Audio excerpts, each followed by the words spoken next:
أعوذ بالله السميع العليم من الشيطان الرجيم من حمزه ونفخه ونفسه. بسم الله الرحمن الرحيم.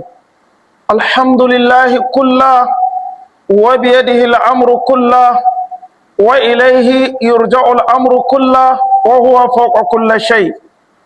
والحمد لله الذي لا يطيب الليل إلا بمناجاته ولا يطيب النهار إلا بطاعته ولا تطيب الدنيا إلا بذكره ولا تطيب الآخرة إلا بعفوه ولا تطيب الجنة إلا برؤيته. والصلاة والسلام على رسول الله محمد بن عبد الله صلى الله عليه وعلى آله وصحبه ومن تبعهم بإحسان إلى يوم الدين. وبعد السلام alaikum wa rahmatullahi wa barakatuh. Muna godiya ga Allah subhanahu wa ta'ala cikin hikimarsa da ƙaddarawarsa ya sake haɗa fuskokinmu a wannan yammaci na juma'a bainal maghrib wal isha a cikin wannan masallaci na juma'a a jami'u zunnuraini Usman bin Affan radiyallahu an da yake na a unguwar gidan Igwai jihar Sokoto sabon fegi inda muke gabatar da tafsirin alkur'ani mai girma a cikin waton littafin tafsiri na alkur'ani raddul azhani ila ma'anil qur'an na ashek abubakar mahmud gumi rahimahullah, wanda a yau wannan yammaci na juma'a muna 29 ga watan jimada assani hijira annabi Muhammad sallallahu alaihi wasallam daga Makka zuwa Madina shekara 1447, wanda yake yi daidai da 19 ga Disamba haihuwar annabi Isa ɗan Maryama alaihi salatu wassalam in sahha shekara ta 2025. Tayyib, insha Allah ta'ala muna karatu a cikin suratu Ali Imran.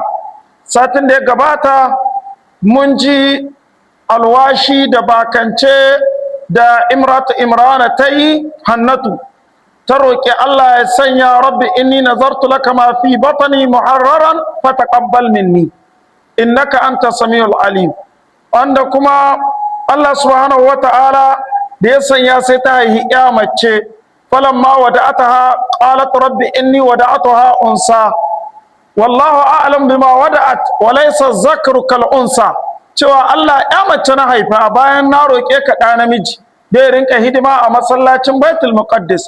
Allah ta'ala maida mata da cewa Allah ya san abin da kika haifa kuma ya sani ɗa namiji ba ɗaya yake da mace ba, amma cikin albarkar da ke ciki Allah ta'ala ya ce wa inni sammaituha Maryama wa inni u'izaha bika wa zurriyataha min ash-shaytanir rajim.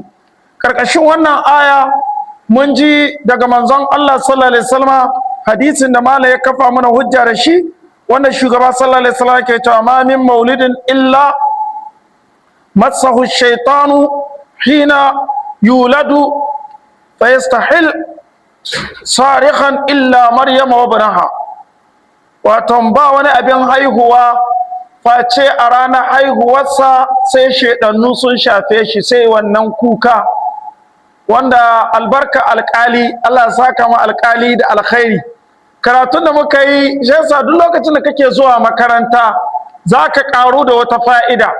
Ni abin da na sani cewa ga malamai suna cewa idan an haihi jariri mutum ya mutu ya bar mace da ciki, idan aka haifi jariri idan ya yi kukan nan shi ke halarta za a ba shi gado ko da zai rasu daga baya.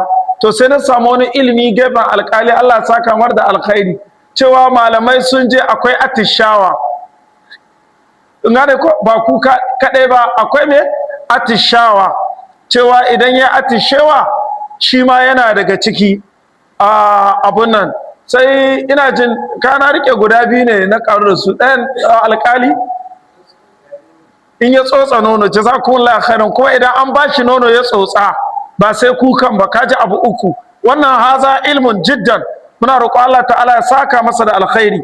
To a wannan bagire muka tsaya, to mun ji Allah ta'ala ya gaya mana kuma cikin hikima so tari da yawa ba Maryamu ba kaɗai, alkur'ani karantarwa ne gare mu. So tari da yawa za ka roƙi Allah baka ɗa namiji, baka ɗa namiji sai baka ƴa mace, kakka ƙyamace ta, baka sa albarkar da ke cikin wannan ƙyamar can ba, ƴa na mace ɗin da Allah ta'ala baka sa albarkar da ke tattare a cikin ta ba. Mafhum? Tayyib. So da haka kaga ƴa mace sai ta haifar da ɗa jika gare ta kuma namiji ko mai albarka ya zama mai annabin Allah kamar da zamu ji nan gaba.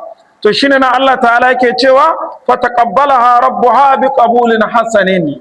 A'udhu billahi minash shaitanir rajim. Na'am. Bismillahir rahmanir rahim.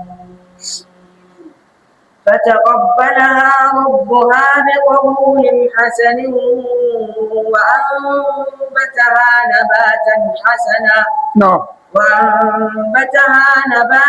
حسنا وكفلها زكريا كلما دخل عليها زكريا المحراب وجد عندها رزقا قال يا مريم أنى لك هذا قالت هو من عند الله إن الله يرزق من يشاء بغير حساب. طيب بارك الله تعالى فتقبلها ربها سي ubangijin ta ya karba mata ai Allah subhanahu wataala mai karba addu'a. Kaga wannan ana nuna muna duk lokacin da ka roki Allah, Allah zai karba, ko ka sani ko baka sani ba, ko ka ta'riful ijaba ko a jinkirta maka ijaba. Wa qala rabbukum ud'uni astajib lakum, alƙawali ne Allah ta'ala yi, yace ku kira ni zan karba muku. To nan Allah ta'ala ya karba mata ai kabila Maryama min ummiha, Allah ya karba mata Maryama daga mahaifiyarta ai bi qabulin hasanin, da karba mai kyau. Wa ambataha nabatan hasanan, kuma Allah wato ya sanya ta haihu, ma'ana an ka fitar da halitta daga gare ta, halitta mai kyau. Ai an sha'aha bi khulqin hasanin, Allah ya sanya ita Maryama ta yi rayuwa da ɗabi'u masu kyau, kyawawan ɗabi'u. Fakanat tumbitu fil yawmi kama yumbitu al maulud, sai ya kasance ta haihu a cikin yini ɗaya kamar kuma da ake haihuwar jariri a yini ɗaya. Fi an, abinda ake ɗaukar ciki ga shekara a ce wata ɗaya, wata tara a haihi yaro. Wa atat ummaha al-ahbar sannatu baitul muqaddis, wadda haka sai ta je ga mahaifiyarta da wannan labari wanda ya zama tsarkakakke daga waton ƙasar baitul muqaddis, a baitul muqaddis. Wannan malamai suna magana cewa da ɗaukar ciki Maryama da haihuwar cikin da maganar annabi Isa alaihi salatu wasalam duka cikin sa'a ɗaya ne, 1 hour, duk cikin 1 hour. Ta bar baitul muqaddis ta yi tsarki, ma'ana al'ada ta ɗauke mata, za ta je ta yi wanka,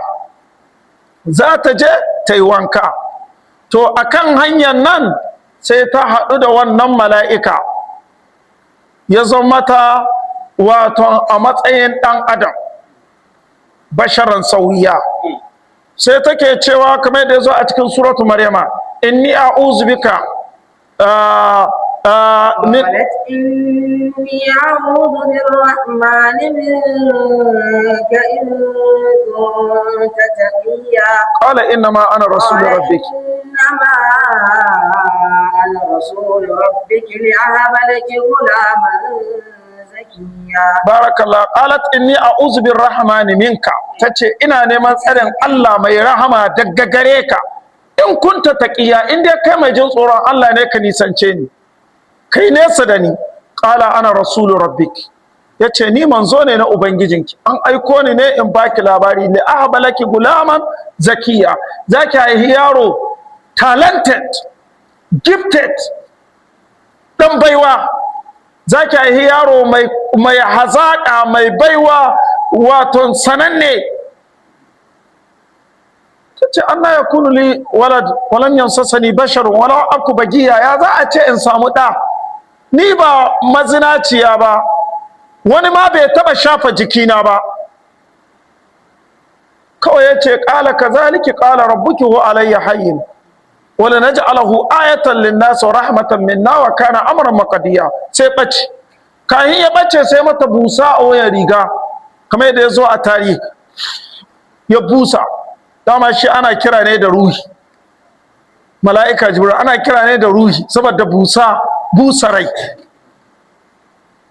wato al'amarin ubangiji da za a tsaya a baje maka wasu abubuwa sai ka ga kwakwalwanka ma ba ta iya ɗauka, sai dai abin da ake so kai gare ka yadda da imani. wannan shine domin me ba wani abin haihuwa lokacin busa mai rai sai Allah ya aika mala'ika jibril a cikin mahaihiya tai ya busa mai rai. to sai ka tsaya ka diba halitta ne na Allah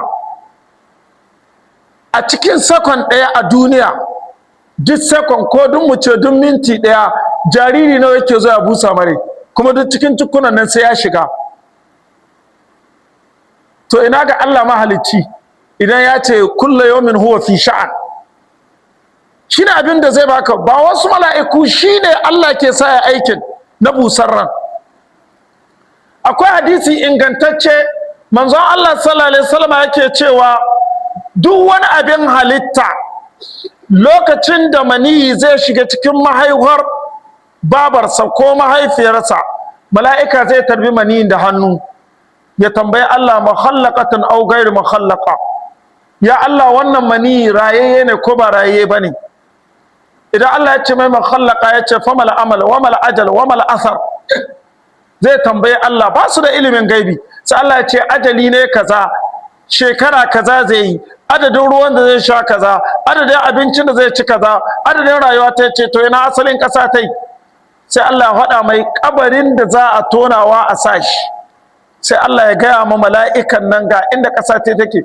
mala'ikan yana da cikin mahaifa zai zura hannu ya ɗebo ƙasar kabari nai.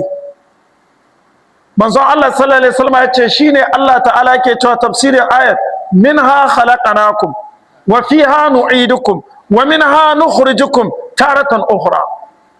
daga gare ta muka halicce ku. sai ya ɗebo ya kwaba wannan maniyin da wannan ƙwayar ƙasar. Allah ya sanya ya adadin ƙasar kabarin da zai ɗebowa, sai ya kwaba in ji manzo Allah sallallahu alaihi wasallam, sai a fara halitta mutum da ƙasar kabari ne. shi yasa wata rana manzo Allah sallallahu alaihi wasallam ya tuhu fil Madina, yana zagaya a cikin layuka na birnin Madina, can fa iza bi qabrin yuhfar, sai ga wani kabari ana tonawa. qila liman, an ka ce li rajulin min habasha, na wani mutum ne daga ƙasar habasha. manzo Allah sallallahu alaihi wasallam sai da ya je tsaya akan kabari ana tona, yana sa sanda. sahabbai suka ce yana sa sanda, yana dan tattona, yana dan wasa da sandarsa haka. aka ɗauko mutumin za a sanya shi cikin kabari, sai ar-rasul sallallahu alaihi wasallam ce la ilaha illallah siqa fi ardihi wa sama'i, yace ba abin bauta da gaskiya sai Allah, an saka shi a cikin ƙasa tai. shi yasa mai littafin, wani littafi ne wanda suna ne azabul qabri wa na'imi, shi ne sunan littafin da na karanta wannan abun nan. yana da littafin yana magana akan, yace lau aqsama ala allahi la barra, yace wallahi da zan rantsuwa da Allah, Allah na baranta da ni cewa Allah ya halicci manzon Allah sallallahu alaihi wasallam da Abubakar da Umar daga ƙasa guda tun fil asal, saboda kabarin suna kusa da juna. ka jibi hikima wannan malai da ya haɗa abun. yace da zai rantsuwa da Allah saboda ga kabarin manzon Allah, ga na sahibin shi Abubakar Siddiq, ga na Umar. yace kadiba aikin ubangiji, al'amurra ne sun gabaci ilimi ne, ya gabaci komai tun wajen halittarsu. inda ga haka hadisin da annabi ya faɗa ga yadda abin yake, kuma haka ne hakikani, kenan tun halittar wa'yan ga halittu manzon Allah da sahibai ne guda biyu da ƙasa guda Allah ya halicce su. to kaga nan Allah ta'ala ce wa ambatnaha nabatan hasanan, ai mun ji ta haihi can Allah ya bata suna Maryama, yace wa inni sammaituha maryama a satin da ya gabata.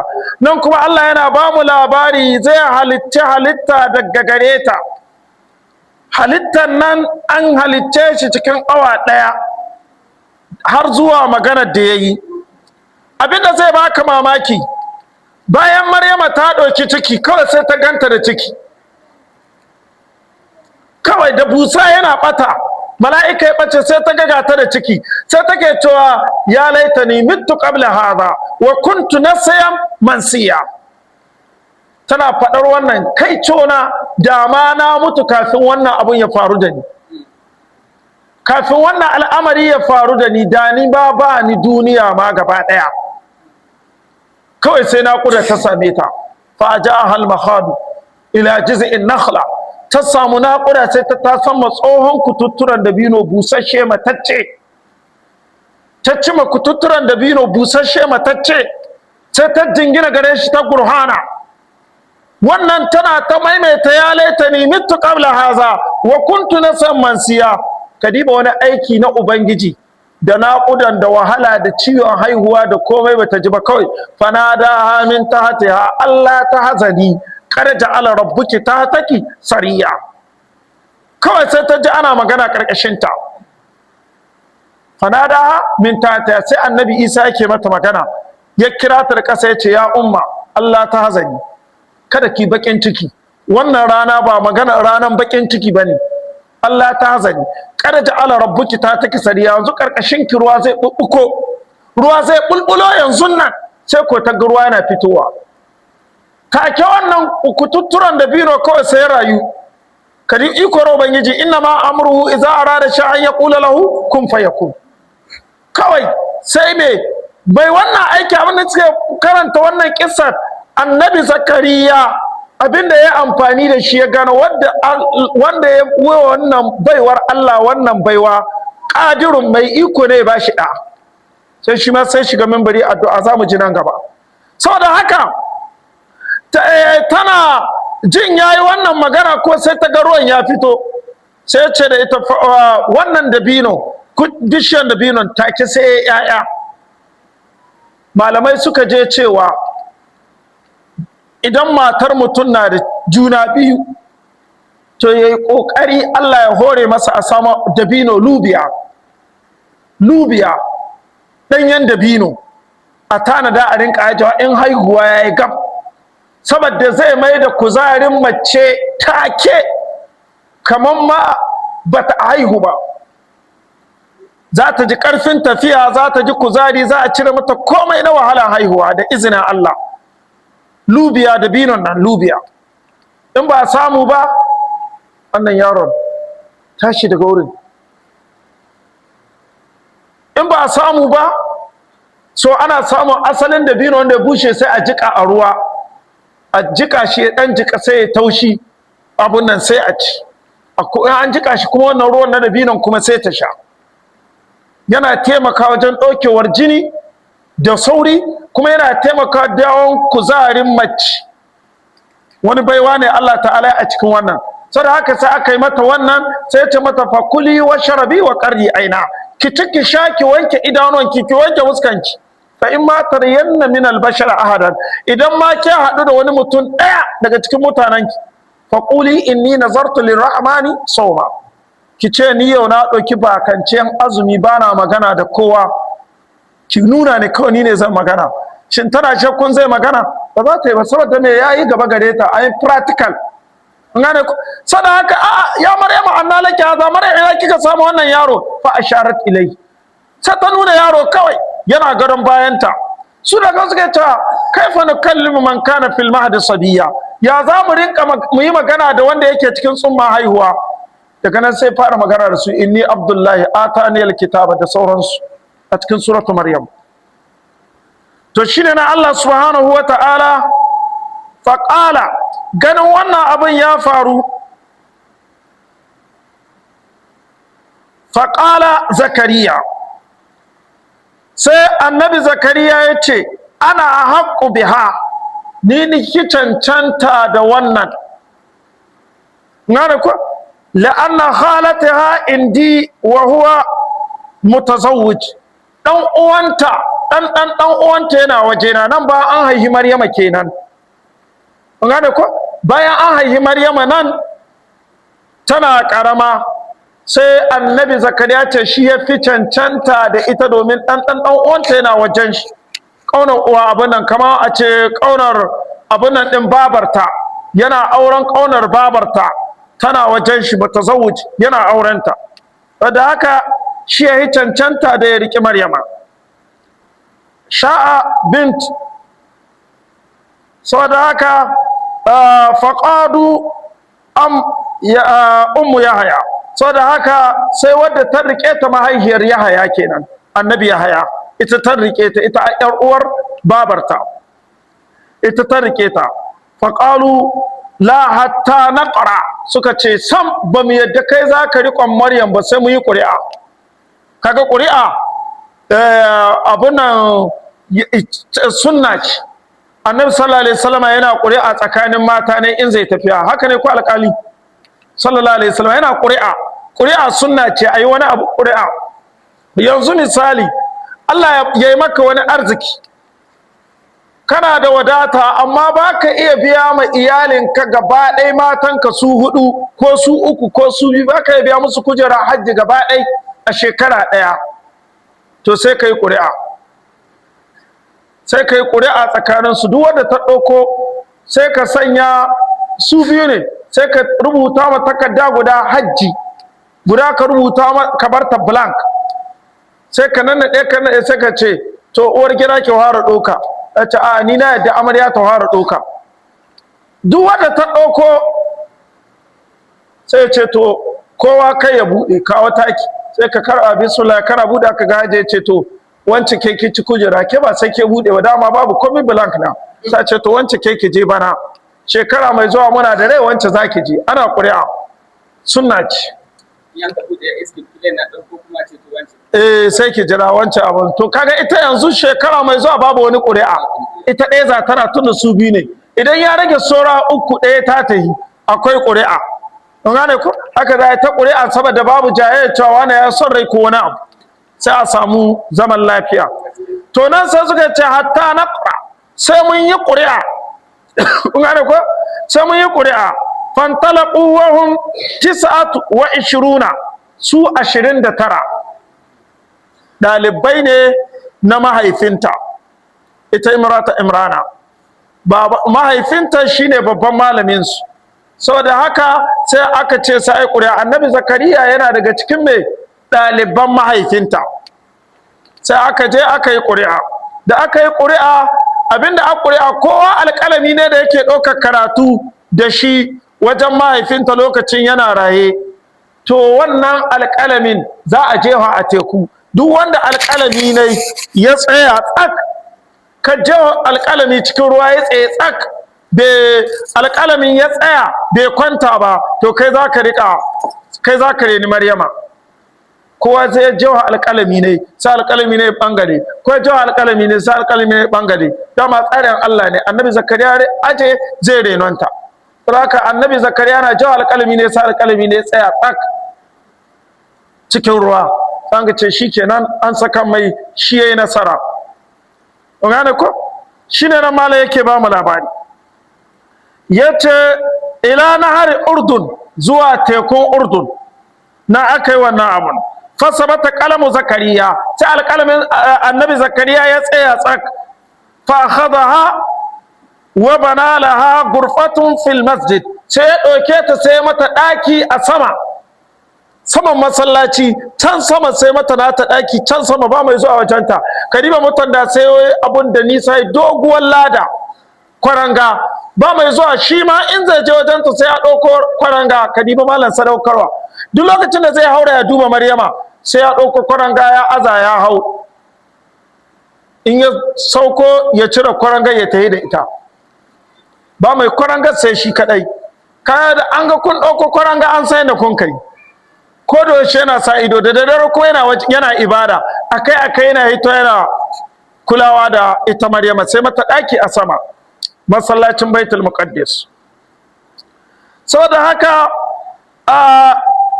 la yas'adu ilaiha gairu, ba mai hawa zuwa ga Maryama in ba shi ba, shi kadai ka zuwa. Wa kana yatiha bi akliha, yana je mata da abincinta, wa dahanaha, da kuma garinta, fa yajidu indaha fakihatu sayfi, irin lokacin rani sai ya samu abincin rani, ga damina ya samu abincin rani gare ta, ga rani ya samu abincin damina gare ta. Kamar yanzu abin da ba a samu sai ga damina, sai ka ga mutum yana ci ne an kawo mai shi, wanda ga damina ɗaya ake samun wannan abincin. Kaga akwai ban mamaki yanzu kaga mutum da tumun gero, misali na wai zai wanda hankali zai ɗauka, kaga mutum da tumun gero. Ƙara ita masara ana yi a fadama ko, sai gan shi da wani abu wanda ga damina ɗaya ake samu. Yanzu muna rani, sai ga mutum ya zo da wani abu wanda ga damina ɗaya ake samun abin nan yana ci, sai mamaki. Saboda haka fi shita'i wa fakihatu shita'i fi sayfi, canzawa, duk abincin damina ya gane lokacin rani, abincin rani ya gane lokacin damina. Akwai al'ajabi, kamar ƙala ta'ala, kamar da Allah ta'ala ce wa kaffalaha zakariya, annabi zakariya ya rike ta, aidamuha ilai. So da haka yana ganin haka nan, kullama da hala alaiha zakariya al-mihrab, duk lokacin da annabi zakariya shiga wannan mimbari, kaga inda ya mata ɗaki saiti da mimbari, saiti da mimbari domin shi a matsayin shi na shugaba in zai shiga yana shiga ta mimbari. Haka da sama ta ƙohon mimbari, duk wanda azo wani abu nan yana gani. To shine kullama da hala alaiha zakariya al-mihraba, ai lokacin da annabi zakariya shiga wannan ɗakin nata, wa hiya ashrafu majalis, mimbari shine mafi girman wurin zama a masallaci. Shekaran jaba ina ga muku alaramma yake cewa ba dan da ɗalibai na ɗaukar tabarmi suna zuwa da su cikin gida ba na masallaci don karatu lokacin islamiyya, nace ba zan bar ku a mimbari kuna zama ba, kuna ɓata mimbari. Nake ce ma ɗaliban da ke zama kuna ɓata, nace mimbari wurin daraja ne, wurin karɓar addu'a ne, sahun gaba da mimbari suna da matsayi babba, Allah ya ɗaukaka su, ya darajta su. wa huwa izna da rabbahu yusalli fil mihrab, ko lokacin annabi zakariya ya kira ubangijin sai yana sallah a mimbari, ya shigo masallaci babu kowa da daddare, amma sai zabi in zai sallah sai ya zo mimbari. Mika haka mimbari na da daraja, yasa lokuta ga naga ƙananan yara zan sai ce ku koma baya, wurin manya ne. Ku gane ko mimbari yana da daraja, kowane mimbari. To ina mimbarin manzon Allah sallallahu alaihi wasallam, ina mimbarin harami, ina mimbarin masallacin Qudus. Wayanga sune manya-manyan masallatai guda biyu, la shaddu irhal illa fi salasi masajid, kamar da manzon Allah sallallahu alaihi wasallam ce ba a daura sirdi sai ga manyan masallatai guda uku. Yace masjidi haza wa masjidil haram wa masjidil Qudus, haka shugaba ya faɗi sallallahu alaihi wasallam. So duk wani mimbari yana kwaikwayo da nasu ne. So da haka kullama da hala alaiha zakariya al-mihraba, duk lokacin da annabi zakariya ya shiga wannan ɗakin nata, wajar inda harizqa, sai ya samu wani nau'in abinci tare da ita. Qala ya maryam, sai ce yake maryam, anna laki haza, ai min aina anti haza, ina ki samu wannan, min aina laki haza, ina ki samu wannan abinci. Qala sai ta ce wa hiya sagira, lokacin tana ƴar karama, ba bayan girmanta ba, lokacin da yake tambaya tana karama, bata ɗauki cikin annabi Isa ba, bata haihu ba, tana karama. Huwa min indillah, sai ta ce wannan daga Allah ne. Maryama sai ce masa ai wannan abinci da kake gani daga Allah ne, ya tini bihi min aljanna, ana zo min da shi daga gidan aljanna. Don Allah Maryama sai ya dace akwai wata mace a duniya da ta samu irin matsayinta? Babu. Kai malam tun kana duniya ka fara cin abincin aljanna. Wai kun san wani abu guda? Shi yasa Yahudawa sun yi kahirci da yawa. Yahudawa sun samu wannan ta hanyar annabin Allah, annabi Isa. Sun samu wannan ta hanyar annabin Allah, annabi Isa, cewa ya roƙan musu Allah a saukar musu abinci da za su ci daga sama. Ya ce musu a'a, yanzu imani da baiwar da Allah muku bai san, su ce a'a, muna son mu shaida daga gare ta ne kuma zukatanmu su ƙara natsuwa.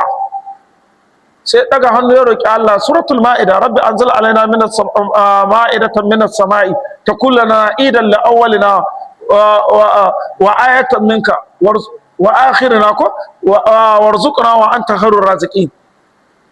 sai Allah ya saukar, karshe aka ga musu dokoki suka saba, su ma sun ci abincin aljanna albarka annabinsu, amma ya zama musu mu'jiza. ka gani zaben Allah ne. so da haka Maryama sai ta tabbatar ma annabi Zakariya cewa daga Allah ne, kuma yake kama ta wannan abinci daga gidan aljanna. sai ta ƙarasa ta ce inna Allah, haƙiƙa Allah, yarzuqu man yasha, Allah yana arzuta wanda ya ga dama, bi gairi hisabin, ba tare da wata wahala ba. Bi gairi wa hisabi ai wasi'an, arziki yalwatacce, arzikan wasi'an bila taba'atin, ba tare da wahala ba. ganin haka tana karama sai annabi Zakariya ya addu'a, ga addu'a da yi. هنالك دعا زكريا ربه قال رب هب لي من لدنك ذرية طيبة إنك سميع الدعاء. فنادته الملائكة وهو قائم يصلي في المحراب نعم أن الله يبشرك بيحيى مصدقا بكلمة من الله وسيدا وحسورا ونبيا من الصالحين. بارك الله. طيب Allah ta'ala ya ce ganin haka hunalika, daga nan ailan mara a Zakariya zalika, lokacin da annabi Zakariya ya ga haka, wa alima ya san cewa annal qadira ala itiyani bi shay, haƙiƙa mai iko da zuwa da wani abu fi gari hinihi, lokacin da ba lokaci ne ba, mai zuwa da abincin damina lokacin da ba lokacin damina ba, da mai zuwa da abincin rani lokacin da ba lokacin rani ba. qadirun, mai iko ne alal itiyani bil waladi, ya iya baiwa mutum ɗa. kaga tun Maryam ba ta haihu ba, tana karama sai wannan addu'a. mafhum.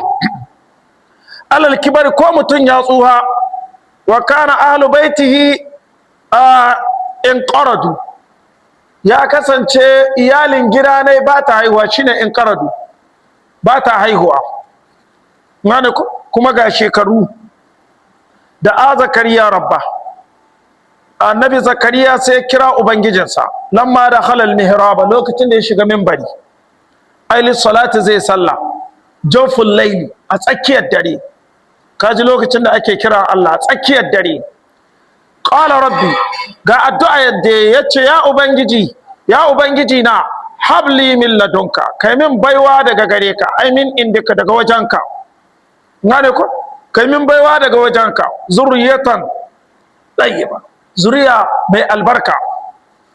kaga daga cikin nau'in addu'a, idan mutum zai addu'a kada ya ce Allah ka bani da, kai shiru, ka ce mai albarka, ka ce mai albarka. Allah kawai kuma an zaka ma ce zuriya kawai, kaga dunkule magana, rabbi habli min ladunka zurriyatan tayyiba, ya Allah kai min baiwa daga gare ka zuriya tsarkakakka.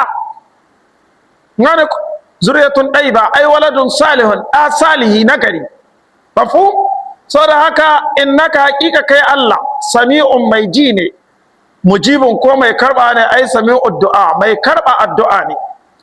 fanadatuhul mala'ika, yana cikin wannan sallah cikin dare yana wannan addu'a, kawai sai ji muryar mala'ika, inji Allah.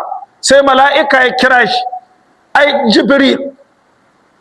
nan ne ya tabbata da annabi Zakariya annabin Allah ne.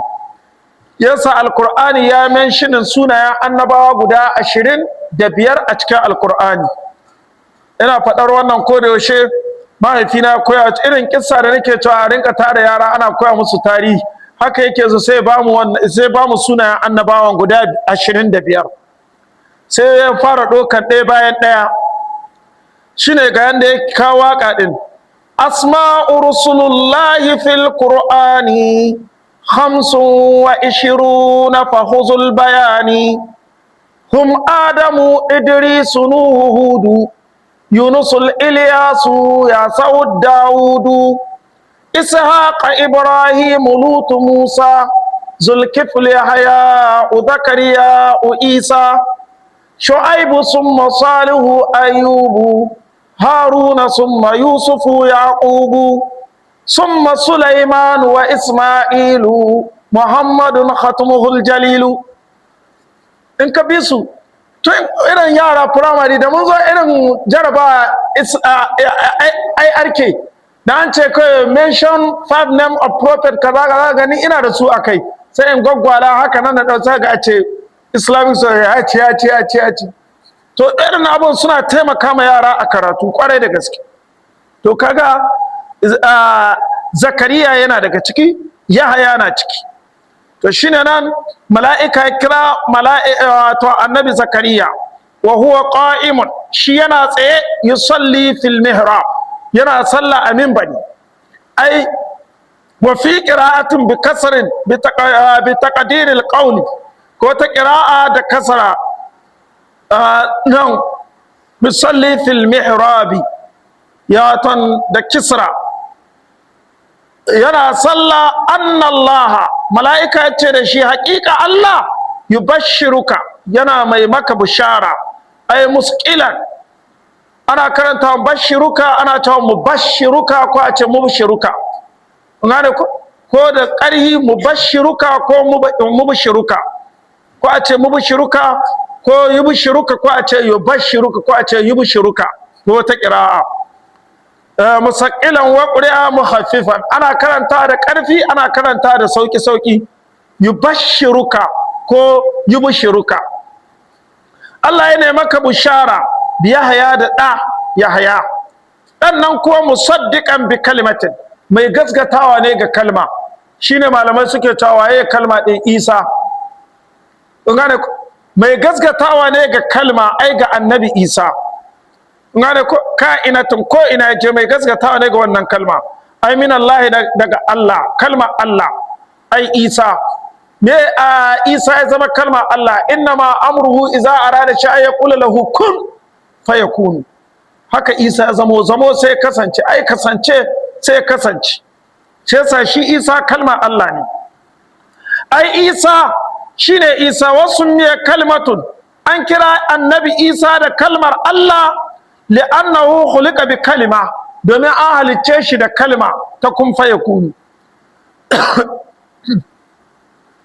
ko wasayida sannan kuma shi shugaba ne zai zama shugaba ai matbu'an abin bi shi annabi Yahaya wa hasuran kuma zai zama shi ba zai aure ba shine hasuran bai da shawar mata a rayuwar shi ba zai aure ba har ya koma ga Allah yana saurayi ya koma yana karami ai mamnu'an minan nisa an kange shi daga mata wa fil qamus in ka koma dictionary shi ake ce maqamus in ka koma dictionary ai alhasur dinnan man la ya'tin nisa wanda bai je ma mata ngana wa huwa qadirun ala zalika yana da iko akan haka amma bai je musu mafhum ko kuma wa mamnu'un minhunna ko an kange shi daga gare su amin yashtahihinna ba zai shawar mata ba wala yaqribuhunna bai kusantar mata gaba dai kwata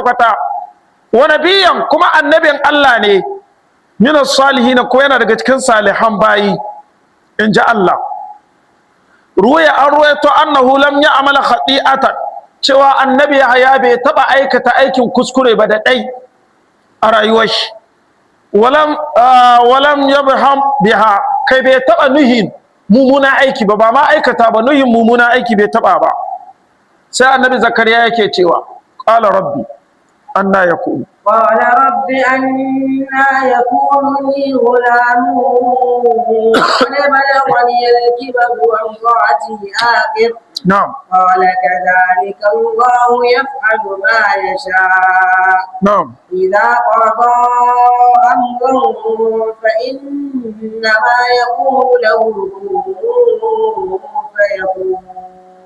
na'am tayyib. anan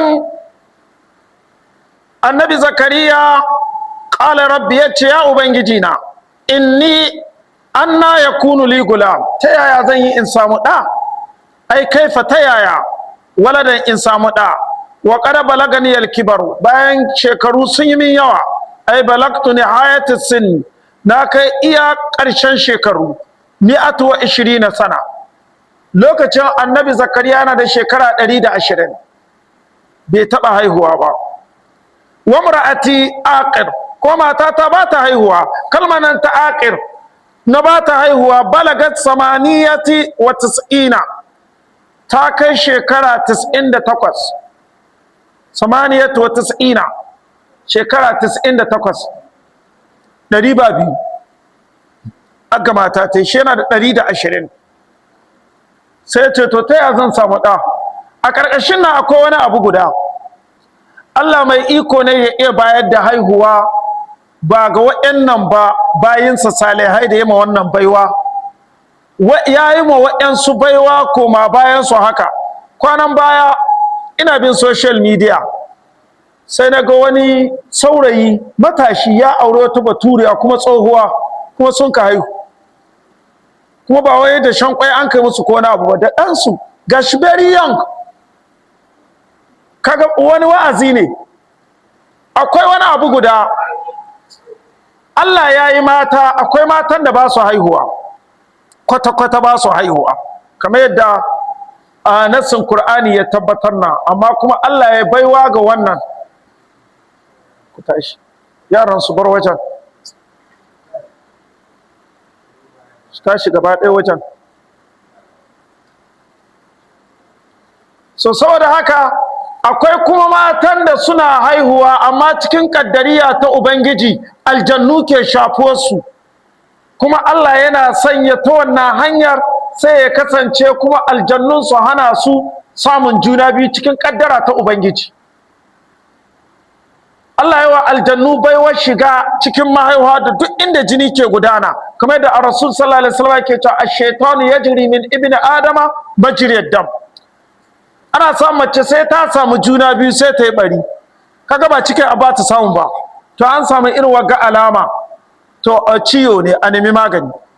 sai ta samu juna biyu, wata ɗaya, wata biyu, wata uku, sai ta yi bari, to tana tare da shaidanan aljani ashik, jinnul ashik, namijin dare wanda yake kwanciya da ita, sai ta rinka mahalkin ruwa, ko mahalkin jarirai, ko mahalkin ta haihu, ko tana sha da yara nono, ko mahalkin siffar mai gidanta, ko wani wanda ta sani, ko wanda bata sani ba, ana kwanciya da ita ta aure.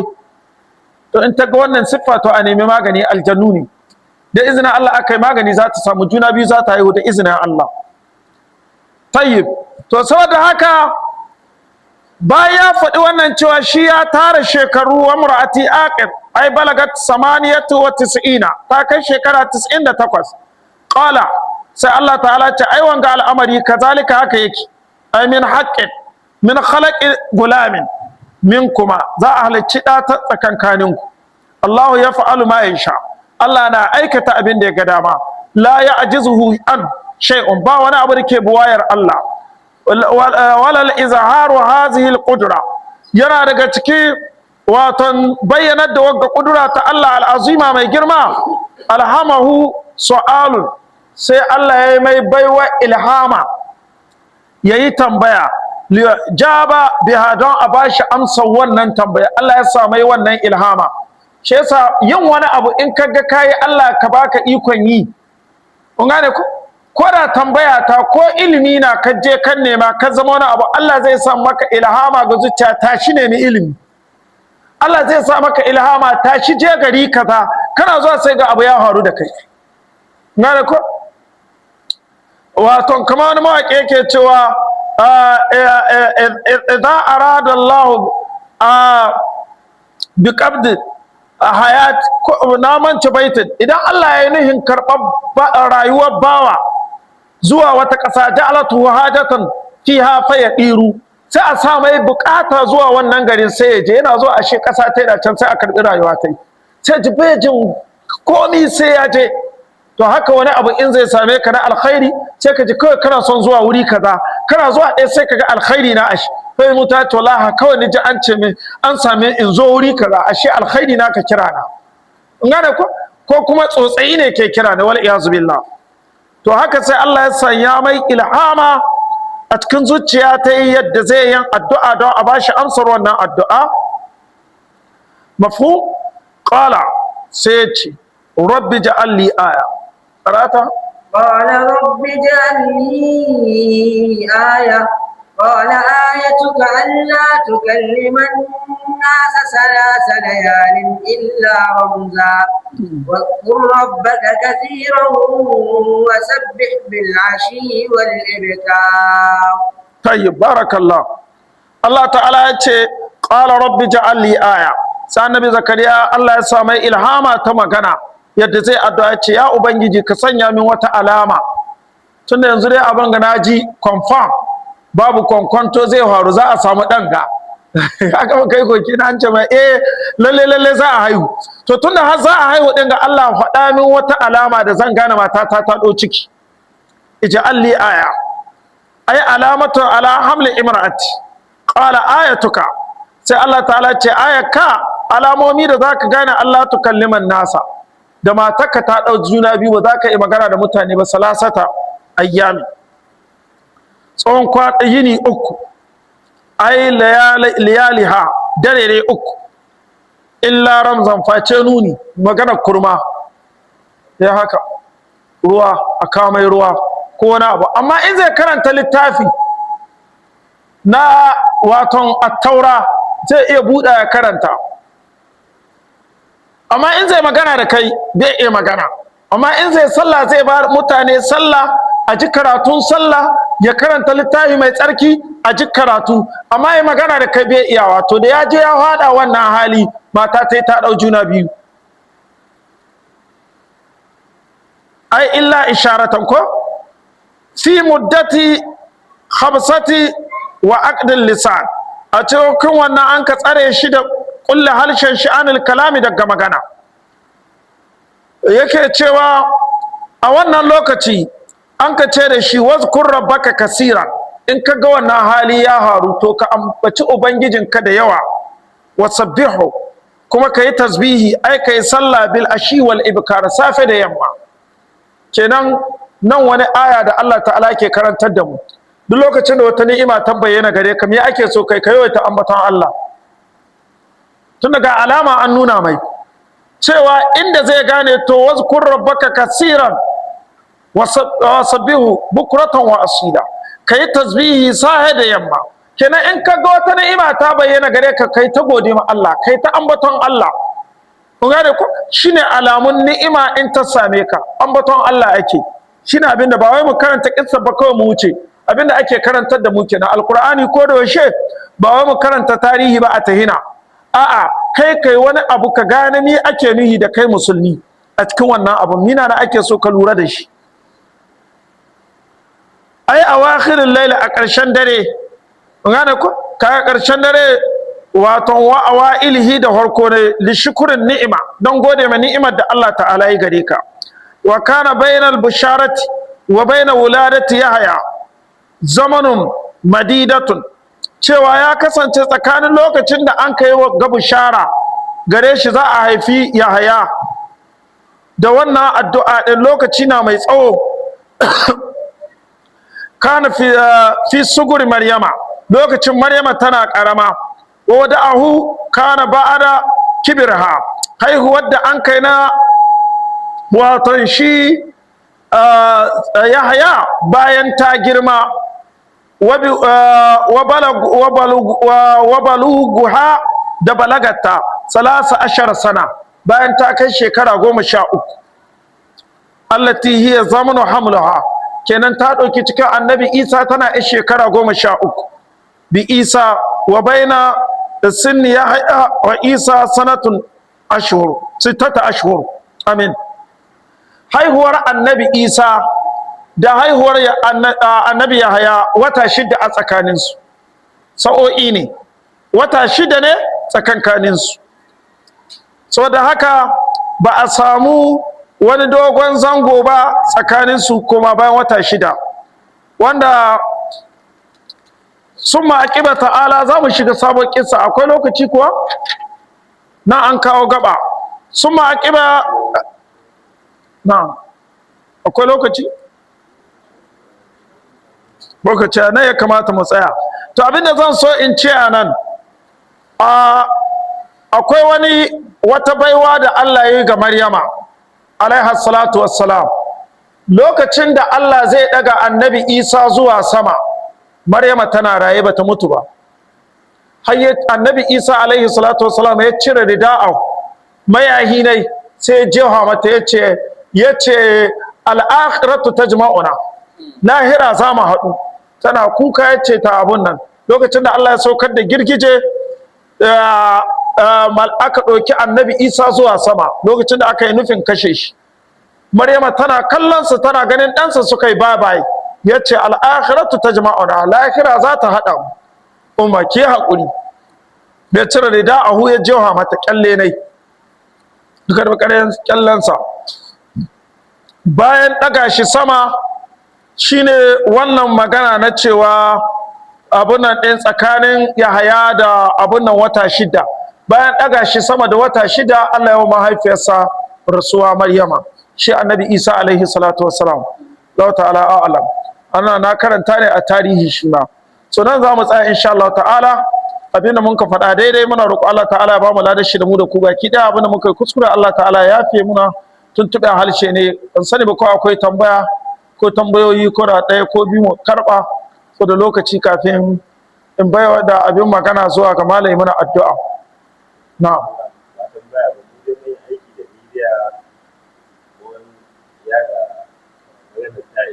Na'am. Na'am. Allahu akbar.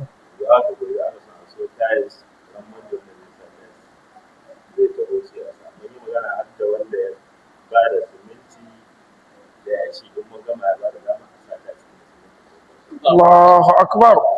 Allahu akbar. To masha Allah, Allah ya saka da alkhairi. Yan uwa media sun yi magana yanzu cewa sun yi amfani da media sun samu taimako na waton abinda za a sanya wa masallaci tiles. Kaga wani al'amari na koye, Allah kaɗai sa abu. Mu muna nan muna ta ganin ga suminti na aje ga yashi, muna ta damuwa. Ashe kai sun yi magana da wanda ya kawo suminti da yashi da komai, za a zo a sai tiles a sa wa masallaci. Allah ya saka da alkhairi. Allah ya saka da alkhairi. Sai a sa addu'a. Allahu akbar. Allahu akbar. Allahu akbar. Madallah.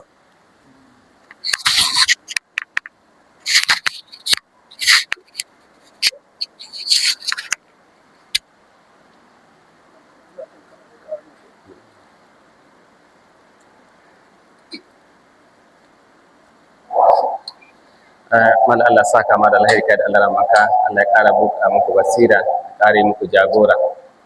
Wato waɗanga yara daga wanga kokari Allah ubangi su ma shi musu jagora, ruha musu asiri. Allah ubangi kara ba su lafiya, ga harta ma iyayensu.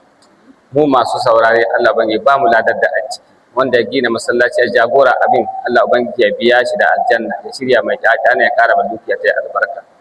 Allah ubangi waɗanda daga saurare su ma da waje da ciki, Allah ubangi do ya hada mu Darus Salam, ya gaharta muna wanga kasa da ciki wanga hadi wanga Allah ubangi wadanga daga bata muna wadanga tsari daga mai da wanga kasa, Allah ubangi ya isa muna gare su. Allah ubangi shi muna jagabin gaci muna kariya da gare su daga mugaye. Allah ubangi dai shi gabanin mu, Allah tsare mun ga shiya man shi ma yana kokari wanga shiya, Allah ubangi ya biya shi, Allah ya biya shi gabanin Allah kashi ba su dubara kansu. Allah shi musu jagora, ya gafarta ma iyaye mu, ya ruwa muna asiri, shi muna jagora. Malam daga wanga hidima Allah bai ƙara bashi lafiya, ya ƙara bashi lafiya. Rabbana atina fid dunya hasanah wa fil akhirati hasanah wa qina azaban nar. Subhana rabbika rabbil izzati amma yasifun wa salamun alal mursalin, alhamdulillahi rabbil alamin.